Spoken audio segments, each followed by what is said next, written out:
मेरे वतन की सियासत का हाल मत पूछो, गिरी हुई है तवाइफ तमाशबीनों में। सामीन व नाज़रीन, ये अशार शुरश कश्मीरी के हैं और ये 70 के अशरे की बात है, जिसमें उन्होंने इस सियासत को बगौर देखा और एक नज़रियाती पहचान रखते थे। सहाफ़त के हवाले से, सियासत के हवाले से एक मोतबर हवाला और नाम है हमारी तारीख़ का। तो देखते हैं कि क्या उनका ये शेर जो है, ये 70 के अशरे की जो सियासत है उसका और आज की जो सियासत है, इस दौरान जो ये माह साल गुज़रे हैं, बल्कि यूँ समझ लें कि ये निसफ़ सदी गुज़री है। 70 से लेकर 20 तक, तो ये 50 साला जो दौर है, इसमें कुछ हमने भी देखा, भुगता और सारे जो मुल्क में सिलसिले चलते रहे उनके ऐनी शाहिद भी हैं और जो सफ़र करने वालों में भी हैं। तो जब हमने होश संभाला तो 6 के तालिब इल्म थे जब ये 77 का शोर व गौगा बुलंद हुआ और निज़ाम मुस्तफ़ा के नाम से एक तहरीक चली। इससे पहले पीपल्स पार्टी जो थी उसने पूरे मुल्क में अपनी अक्सरियत साबित की और वो 1971 का जो सानिया है वो ज़ाहिर एक 1 या 2 का तालिब इल्म, यानी उस वक्त दी कच्ची पक्की दा तालिब इल्म क्या परसीव कर सकता है। तो यही उस वक्त ज़हन में आया कि ये पाकिस्तान ने बहुत अच्छा लड़ाई की है और ये जो जंगी कैदी हुए हैं, ये ज़्यादती हुई है इंडिया की तरफ से, और वो अमरीकी बहरी बेड़ा जो है वो नहीं आया मदद को, और इस तरह के जो चीज़ें थी उस वक्त ये ज़हन में क्लियर नहीं थी। तो फ़ौज के बारे में मगरबी पाकिस्तान में मोहब्बत लोगों के दिलों में थी। हम खुद जब गुज़रते थी आर्मी तो उसको सलाम करते थे, उसको हर चीज़ जो है वो घरों से ले जा के लोग देते थे। 1973 का आइन बना, इलेक्शन हुए, फिर भुट्टो साहब जो 2/3 अक्सरियत वाले एक वज़ीर आज़म थे, उनके ख़िलाफ़ ये तहरीक चली। और नाज़रीन, बाद में फिर जब ज़िंदगी के उस फेज़ में आए जब इंसान चीज़ों को मैच्योर होके समझना शुरू करता है, तो पता चला कि वो भी CIA का कारनामा था और भुट्टो साहब को वो जो एटम बम है उसकी सज़ा दी गई। एटॉमिक जो न्यूक्लियर पावर बनने के लिए बुनियाद रखी गई थी। 1974 में जब इंडिया ने धमाके किए थे तो उसके बाद पाकिस्तान ने ये देखा, सोचा, और हम सल्यूट पेश करते हैं उस वक्त के जो भी स्टेक होल्डर्स थे कि उन्होंने इस लेवल पे इस बात को सोचा। लेकिन इसका सेहरा फिर भी अगर सियासी क़यादत में से देखा जाए तो भुट्टो साहब के सर जाता है। अगरचे बाद में सारी जो पाकिस्तानी हुकूमतें और क़यादतें आई हैं या इस्टेब्लिशमेंट है, सभी ने उसमें अपना हिस्सा डाला।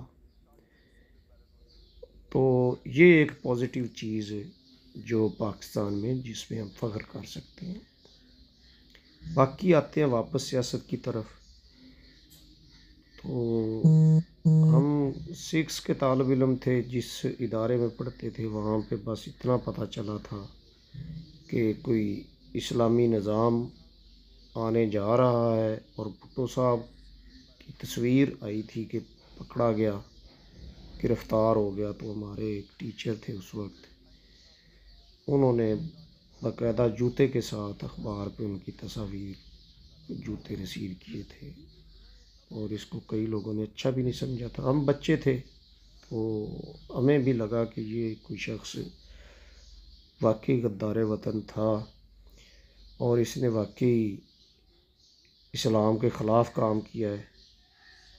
जबकि बाद में पता चला कि ख़त्म नबूवत, वो कादियानियों को गैर मुस्लिम अक़लियत करार देना, जुमे की छुट्टी, शराब पे पाबंदी और इस तरह कई इक़दामात किए उन्होंने, जो इस्लामी सरबराही कॉन्फ्रेंस जो हुई लाहौर में, आज भी वो इस्लामिक समिट मीनार उसकी याद दिलाता है। और एक इस्लामिक ब्लॉक जो है उसकी तरफ भी पेशकदमी की, जिसके वो किरदार इंटरनेशनल कॉन्स्पिरेसी का शिकार हुए, जिसमें भुट्टो साहब थे और शाह फैसल और क़ज़ाफ़ी। तो उस वक्त ये आलम इस्लाम या इस्लामी उम्मा का तसव्वुर जो है, या उसको लीडिंग पोजीशन जो थी वो पाकिस्तान को हासिल हो गई थी। तो आप उसी ज़माने में देखते हैं कि जैसे फैसल मॉस्क को देखें, आप फैसलाबाद सिटी को देखें, ये शाह फैसल के साथ इजहार था सऊदी अरेबिया के साथ, और उन्होंने भी जी खोल के मदद की थी पाकिस्तान की हर मामले में, माली तौर पे भी और सफारती सतह पे भी।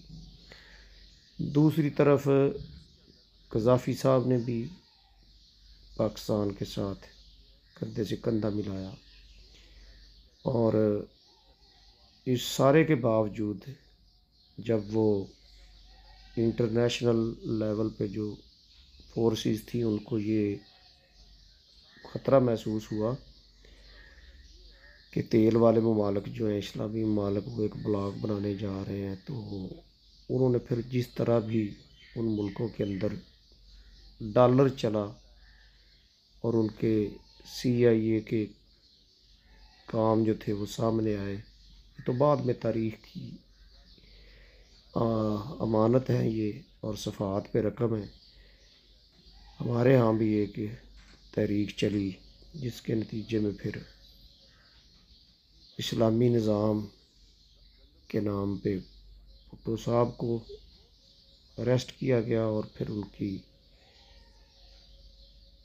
सज़ाए मौत पे ये सिलसिला ख़त्म हुआ 4 अप्रैल 1979 को। उस दौरान क्या सियासत थी और क्या जमहूरियत थी और क्या शहरी आज़ादियाँ थीं, ये सब हमने देखा है कि अखबारात जो थे उन पे सेंसर था, और रेडियो और PTV जो है ये दोनों ही थे एक ज़रिया इंफॉर्मेशन का। तो उस पे भी हुकूमत के हक़ में ही सब कुछ चलता था, और राय आमा को मुतासर करने के लिए उस पर बहुत कुछ प्रोपेगेंडा किया जाता था। ये सिलसिला उस वक्त का जब अभी तक IT, सोशल मीडिया और ये चीज़ें जो हैं, ये किसी ने तसव्वुर भी नहीं किया था कि कोई वक्त ऐसा आएगा जब ये चीज़ें आएंगी। तो हुआ ये कि फिर ये चलते चलते सिलसिला आगे आ गया, पहुंचा 1985 के इलेक्शन पे। जमहूरियत के लिए आमादगी ज़ाहिर कर दी उस वक्त के हुक्मरानों ने। अब मसला ये था कि पीपल्स पार्टी एक बड़ी जमात थी, तो उसका ख़तरा था कि वो इक़्तिदार में आएगी, तो गैर जमाती इलेक्शन करवाया गया। 1985 में। और अगर देखा जाए गैर जानबदाराना हैसियत से तो ये इस मुल्क की सियासत के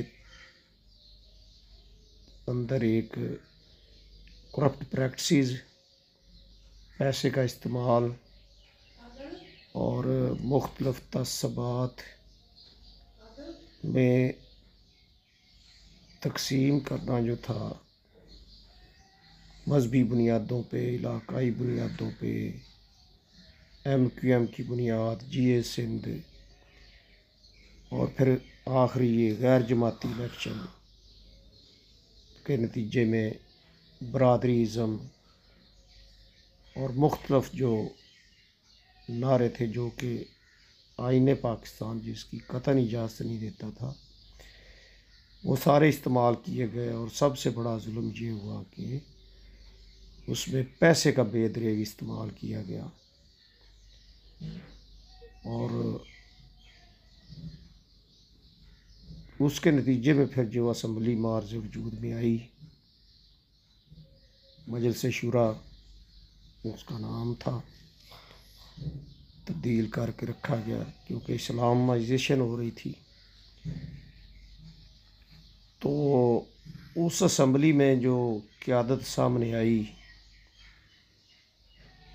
कौमी जमात जो थी, पीपल्स पार्टी और बाकी जो थी MRD वगैरह जो थी, उसने उसका बाइकआउट किया।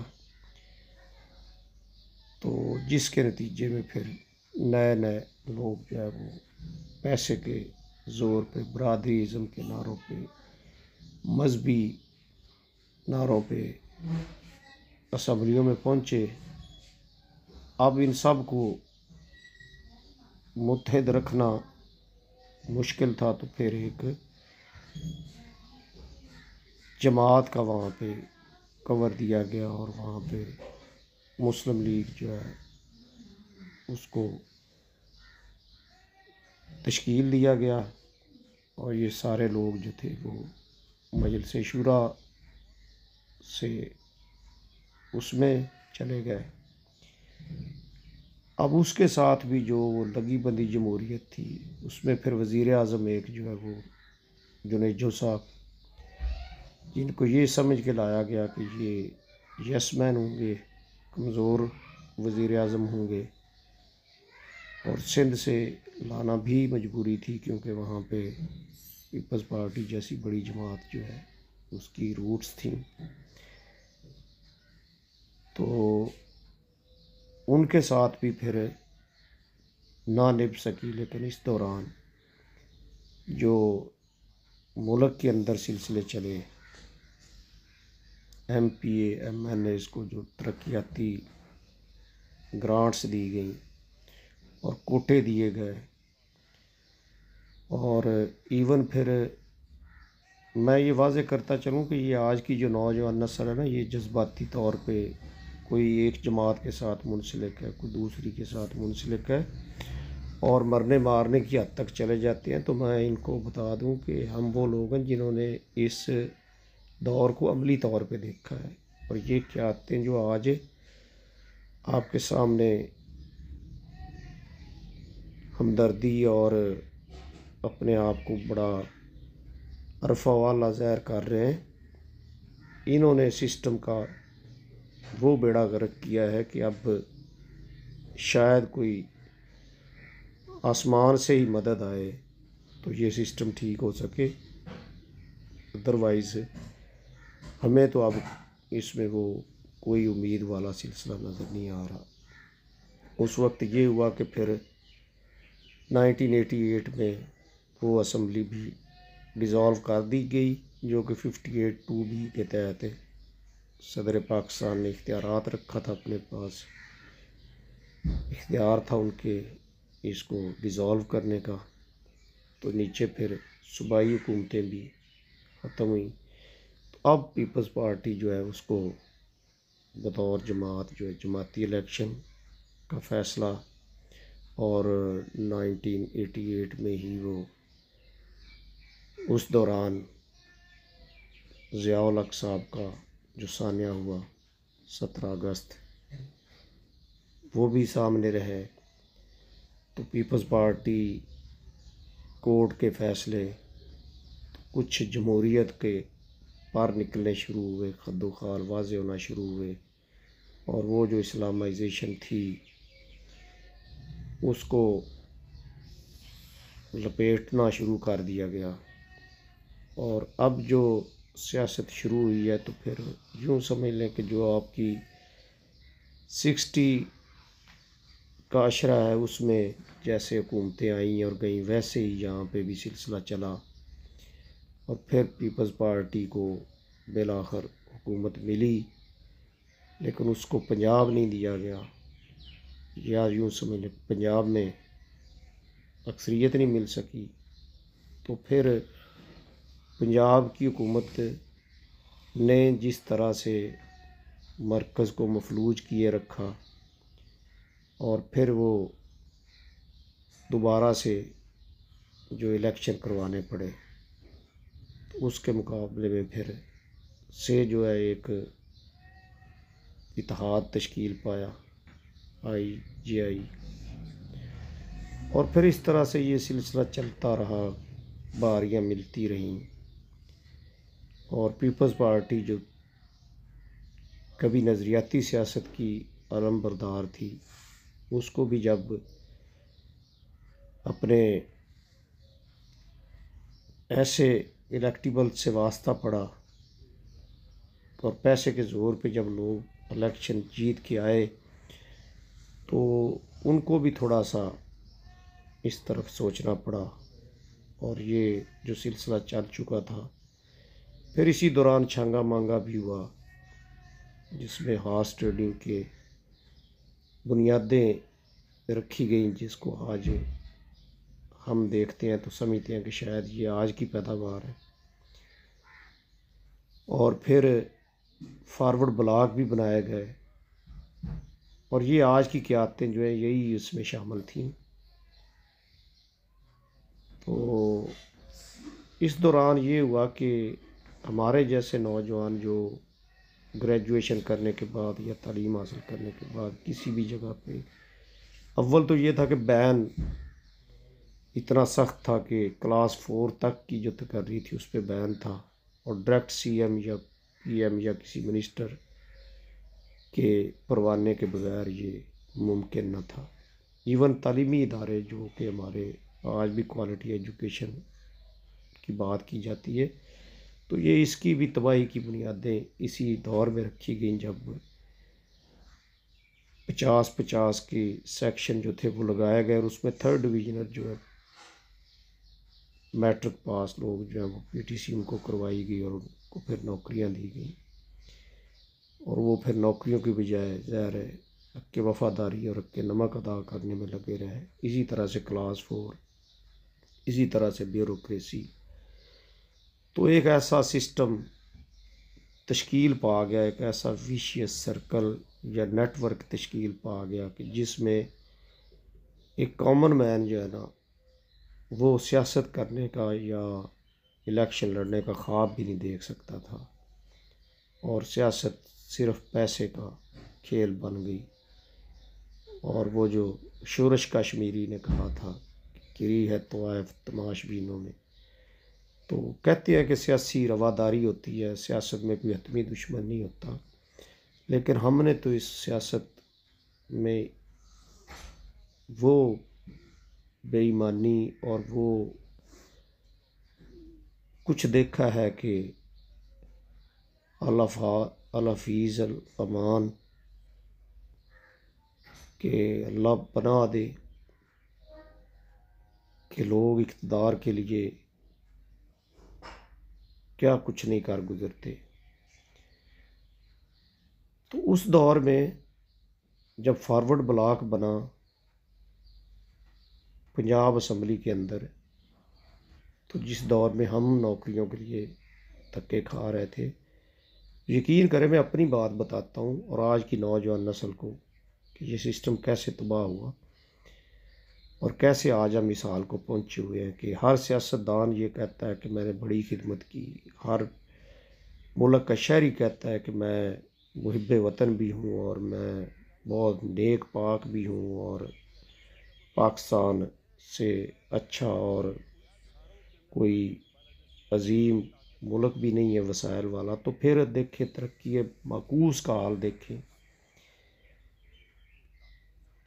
वजह मैं बता रहा था कि उसमें एक जगह पे फूड डिपार्टमेंट में एक वैकेंसी थी, तो उसके लिए इश्तिहार दिया गया, हमने टेस्ट दिया और तकरीबन वो रिटन टेस्ट था, उसमें से जो पहला बंदा था वो एमएससी था और मैंने बतौर सिंपल ग्रेजुएट किया। इंग्लिश का टेस्ट था, तो उसमें अल्लाह के फजल से मेरा दूसरा नंबर था।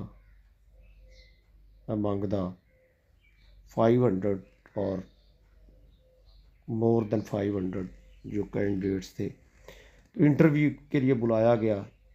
तो आप यकीन करें कि मुझे टेस्ट की वजह से वो जो डायरेक्टर साहब इंटरव्यू ले रहे थे, उन्होंने इंटरव्यू के बाद ये वाज़े तौर पे कहा कि बेटा आप इस चक्कर में ना रहना कि आपको ये मेरिट पे पोस्टिंग मिल जाती है। हाँ, अगर मेरे पास में होता तो मैं आपको ज़रूर पोस्टिंग आप ही करता, क्योंकि ये 10 के करीब सीट्स हैं और आप दूसरे नंबर पे हो, बल्कि सबसे अच्छा आपने ये पेपर दिया है।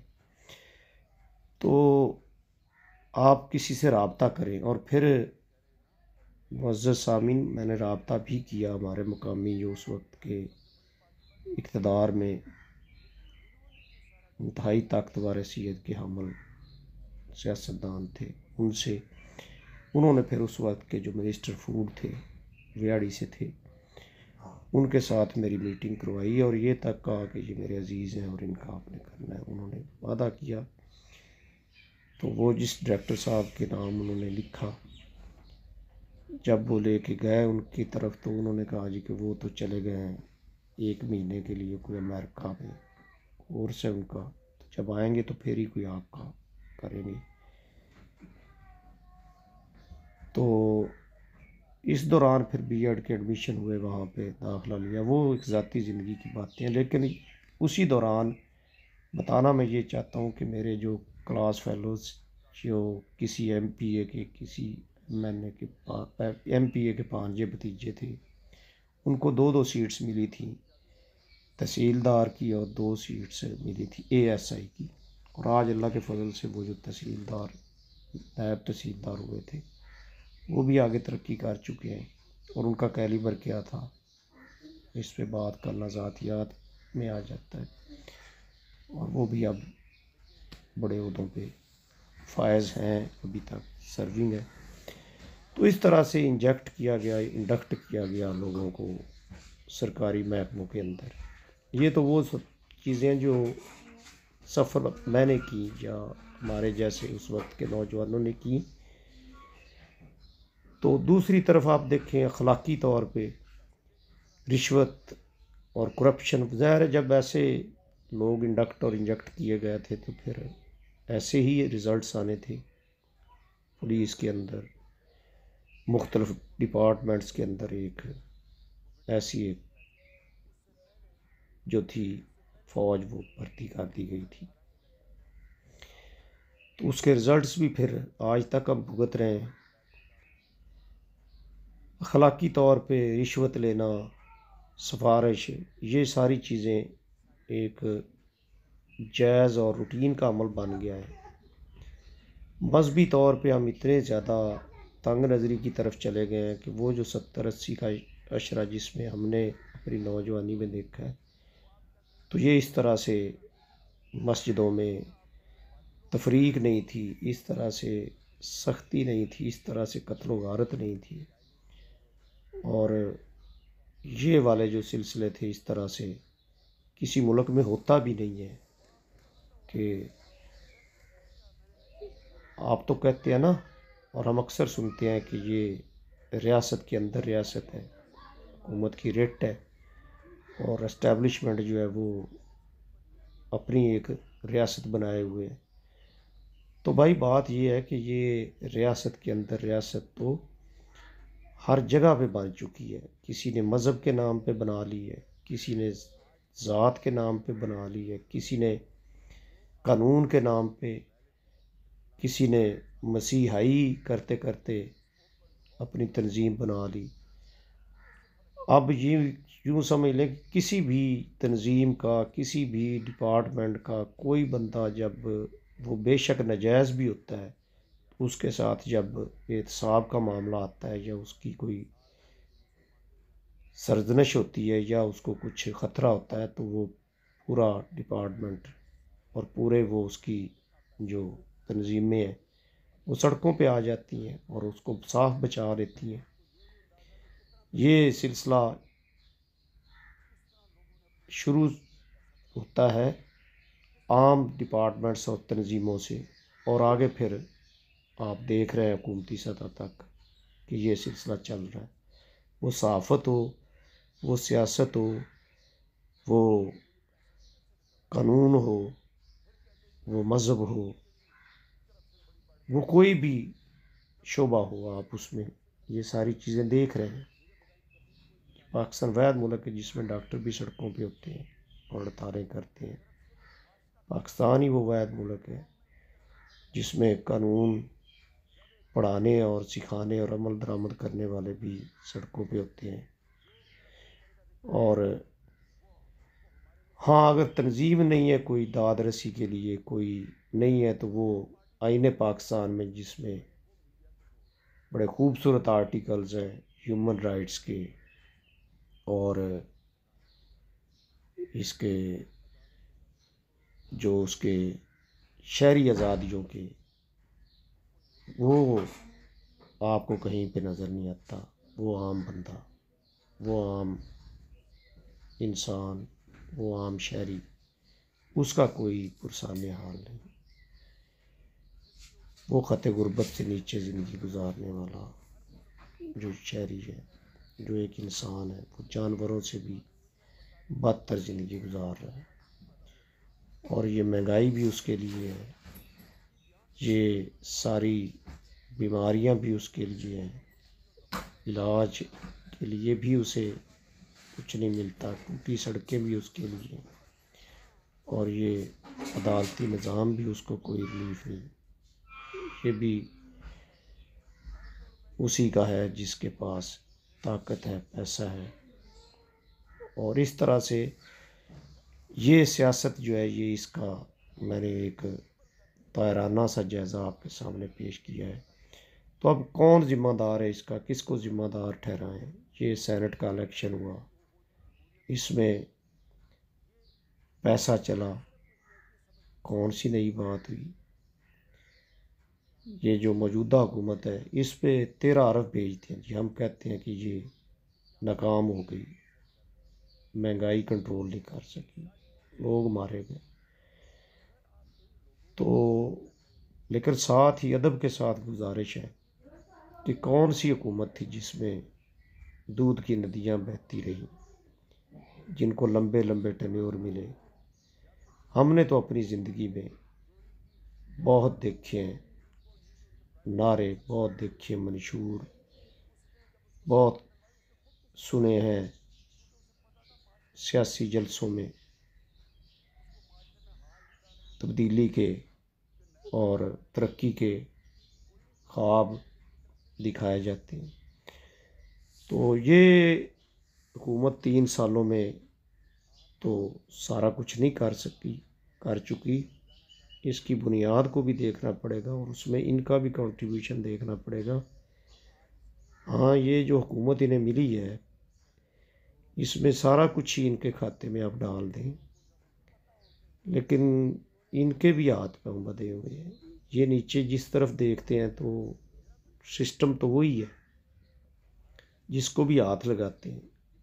हम और आप एक आम आदमी की हैसियत से देखें कि जब हमारे मफादात पे ज़द पड़ती है तो कौन सा मुल्क, कौन सी कौम और कौन सी हुब्बल वतनी हम टैक्स स्वाय सरकारी मुलाजम के कौन टैक्स पे कर रहा है पूरा।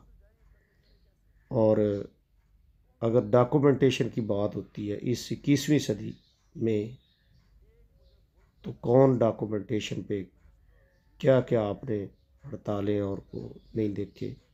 कोई गरीब आदमी या आम आदमी तो नहीं था वो यही थे जिनके एक प्लाजे से फिर दूसरा बनता है, दूसरे से तीसरा बनता है, और जब उनके आमदन के गोशवारे देखे जाते हैं या रजिस्टर, तो वहाँ पे कोई ऐसा सोर्स नहीं नज़र आता।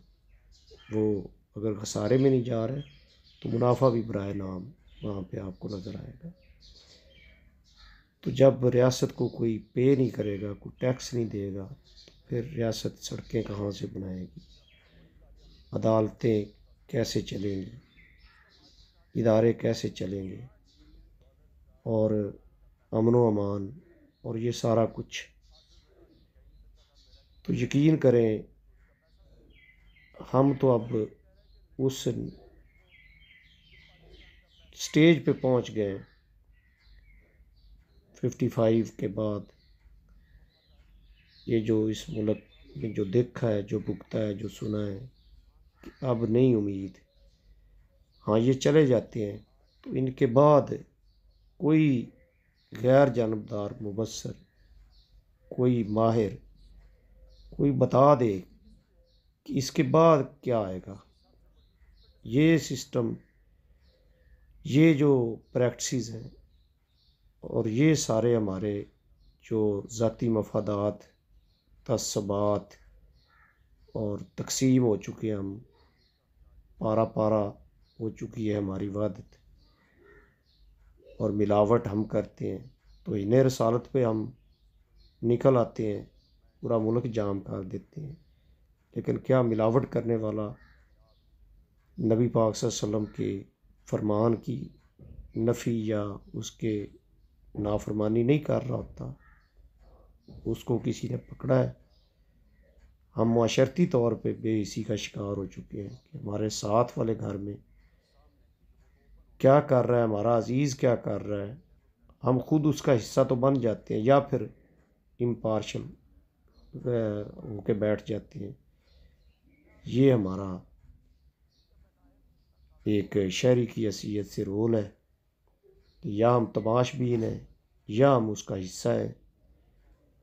तो या फिर ये है कि हम हर चीज़ का ज़िम्मेदार हुकूमत को गर्दान पे बैठ जाते हैं। अब देखें ऊँट किस करवट बैठता है।